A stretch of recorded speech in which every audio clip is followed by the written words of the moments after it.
Hai, aku Lala. Saat aku kecil hingga SD, aku memiliki impian keren, yaitu untuk menjadi putri yang cantik. Sekarang aku SMP. Cita-citaku tidak lagi menjadi putri cantik, tapi menjadi dokter dan guru.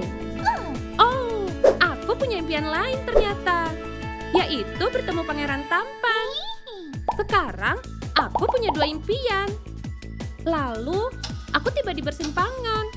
Aku bingung, apakah ambil jalan ke kiri untuk menikah atau ke kanan untuk menjadi seorang guru. Orang-orang berkata, aku harus menikah sekarang, tapi aku tidak tahu. Namun, apa yang akan terjadi jika aku menikah sekarang? Putus sekolah, belum siap berumah tangga, anakku mengalami gizi buruk. Ayah ibu pun sedih. Lalu, aku melihat ke jalan yang lainnya.